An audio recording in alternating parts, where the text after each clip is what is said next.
Hey everybody, I'm Autumn. And I'm Simone. Get cozy as we dive into the life of one of our favorite New Orleans influencers and digital creator, Bondi Blue. How are you? Hi, I'm great. How are y'all? Good. So happy to have you here with us. Thank you for inviting me. Before you became Bondi Blue, what was the igniter or series of events that gave you the push to start making videos? I've always been into entertainment, period. Like growing up, I sang, I acted in plays, and just was always into entertainment. And I was working at a local news station here in New Orleans, and I was just bogged down, I guess, by all of the realities of life. It was just something every day. You know, you see a lot when you work in the news businesses, especially as an editor. You're constantly seeing video from all over the world about all the worst stuff that you have no control over. And I was like, I need to do something that is a little bit more free, doesn't really matter that much. I just needed something to balance out that serious energy. And at the time, reality shows, especially Black, all cast reality shows were really becoming a thing around that time, 2010. And I was like everybody else, I was enthralled and I had an opinion. And so I was like, you know what? I'm gonna talk about reality TV on YouTube. And that was kind of how it started, just as a hobby and a way to get away from the seriousness of my real job. Love to hear that. I love reality TV too. What was the original vision that you had for yourself, and how has that changed over time? The original vision was to be an actress, to basically be a triple threat of some sort. Like I said, I was always in theater and singing. I was in a choir. Even after college, the goal was always to be in television and film. Originally to be in front of the camera. And in this brand new 2000s era way, I basically still was able to do that because I feel like I'm more of an entertainer than anything. So I think the original vision was to entertain, and I feel like that's what I do. So ultimately, I feel like I fulfilled my dream in a way. Still more to do, but still. I love that. Very inspirational. Ship the dreams, still keep it alive, and your videos are super entertaining. So thank you. Thank you. So all the platforms, which social media platform is your favorite besides YouTube? Instagram, without a doubt. If they would just stop being aggy all the time, the reels playing over and over again and not being able to post, then oh my God, Instagram's out. I'm going to Twitter now.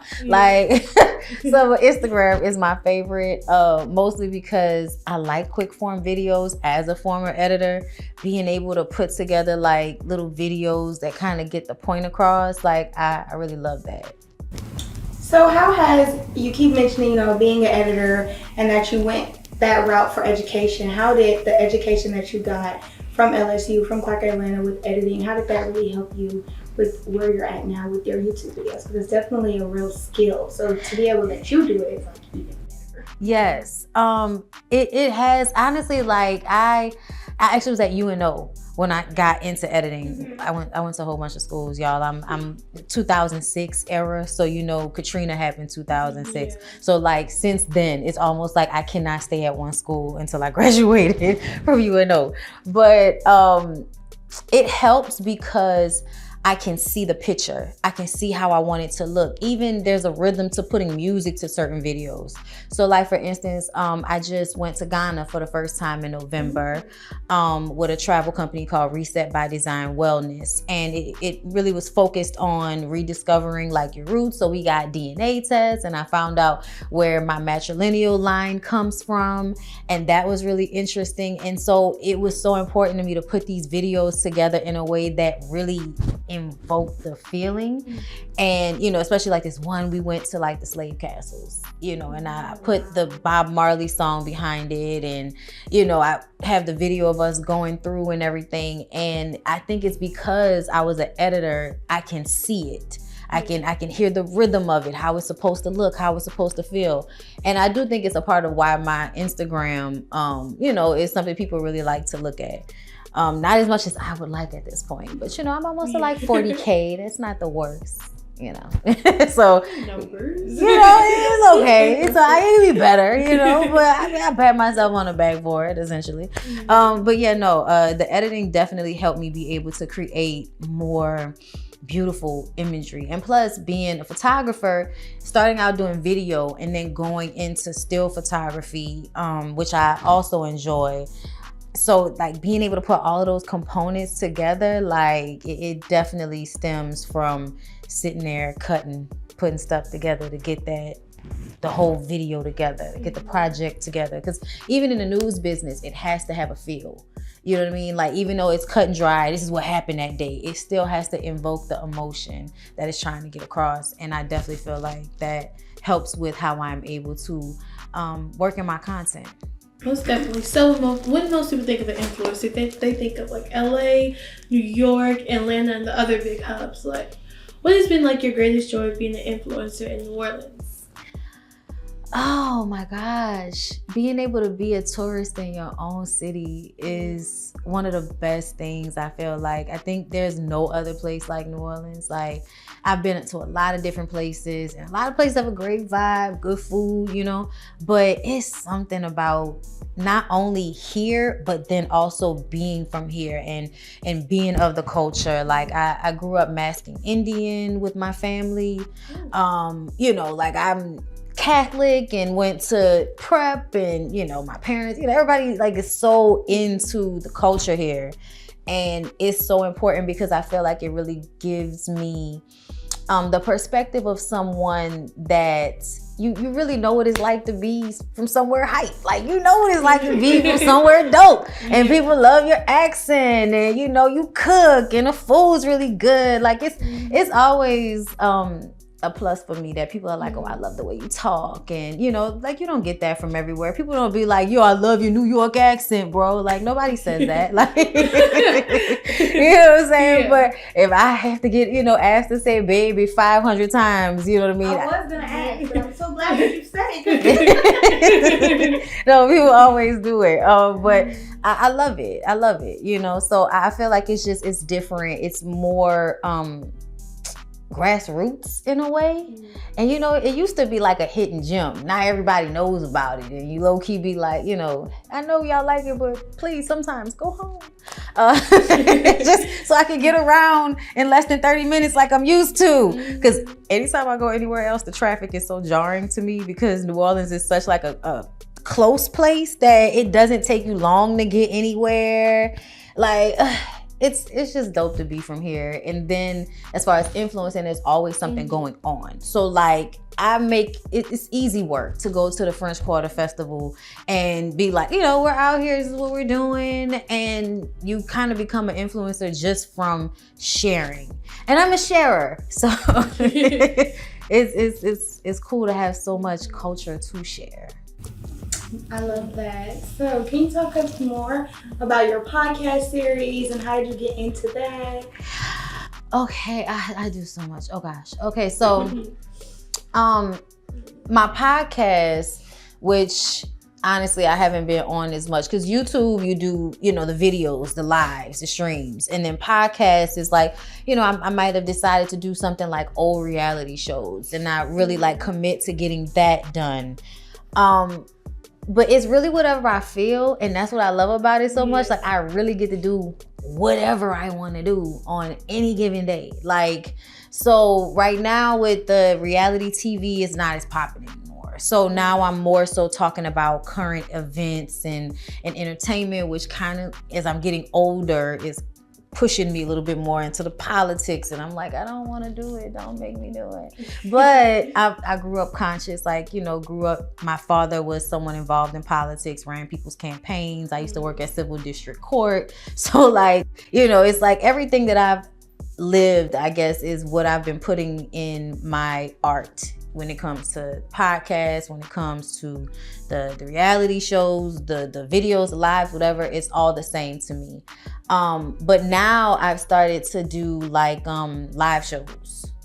And I'm super duper excited about what that's gonna be like to branch into doing stand-up and going on tour with Tasha K. She's a huge influencer and YouTuber and blog site, and she has 1 million followers, and we have a great business relationship, and I often go and do her show. And now she's on this live tour, so she's like, Wanda, you gotta get your stuff together because you gotta come on the live tour. And so now it's like I almost feel like, as much as I, am used to just doing the live shows on YouTube, the podcast, I'm now being pulled into being in front of people in real life. And that is so exciting and so scary. Yes,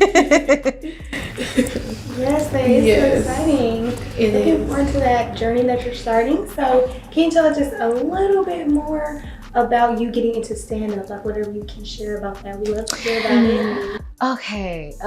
Okay, so I have not done any live shows like stand up like I want to, but I'm doing my research. I've been going to all of the different spots, going to the comedy shows, and just kind of paying attention to the vibe, because basically what I do on YouTube is kind of stand up, especially when I do Tasha's show, because it's like you got your topic and the audience wants to laugh. That's what they're there for.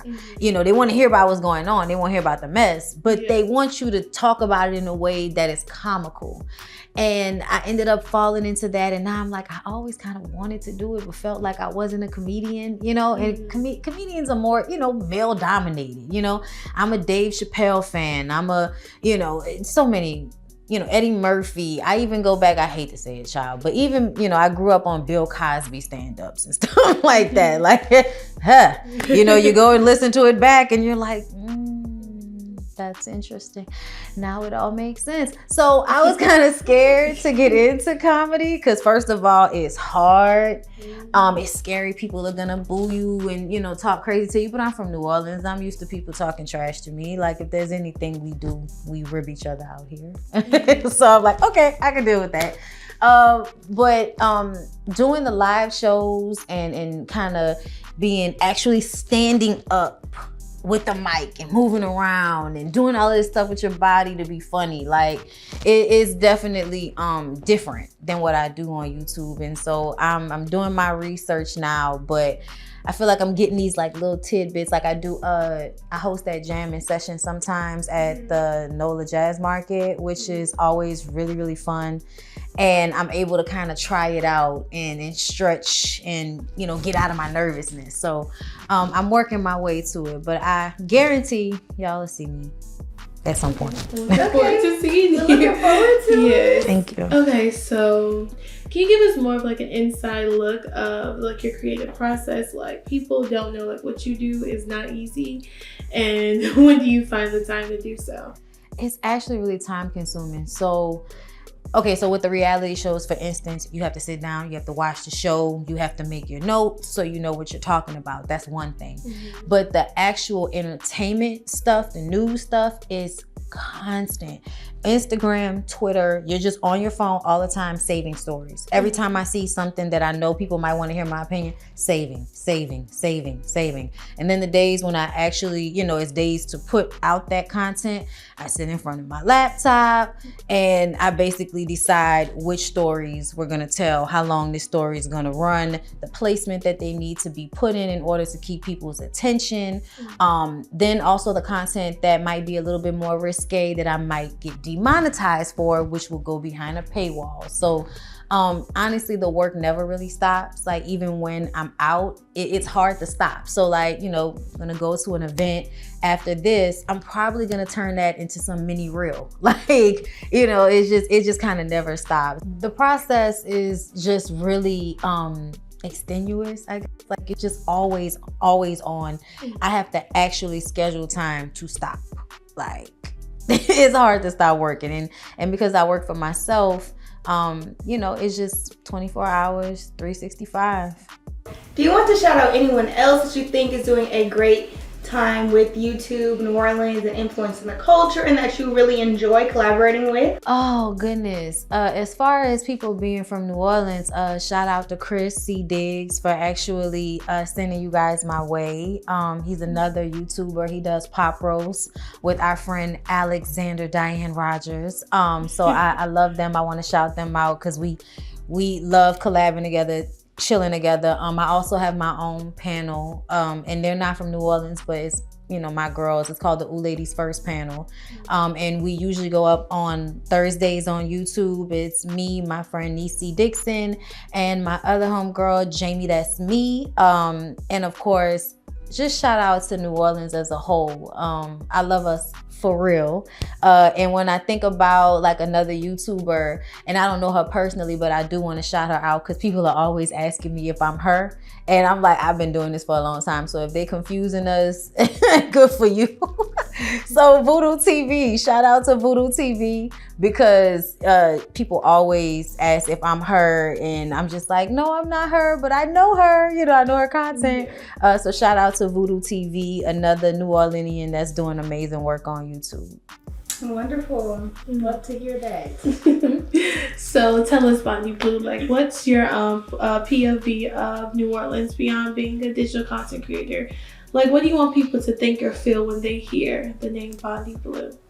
Oh, okay, so that's double. Okay, so as far as New Orleans is concerned, I love New Orleans, but we all know New Orleans needs some work. You know what I mean? And it's kind of stuff that, like, I don't know if we can fix, you know?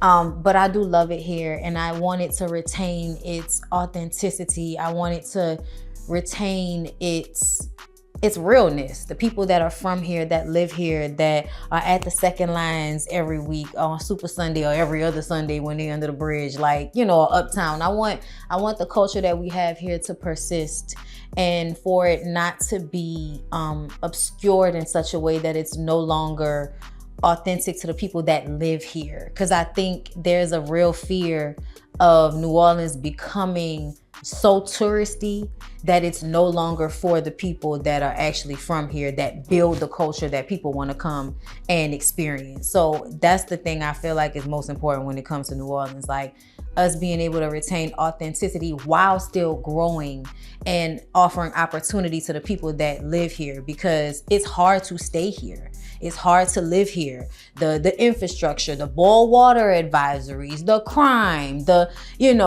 it's just always something. But people who live here, we love it. We want to stay. But, you have to make it easier for people to want to live here. You know what I mean? So that's one thing. When it comes to me, I just want people to feel good.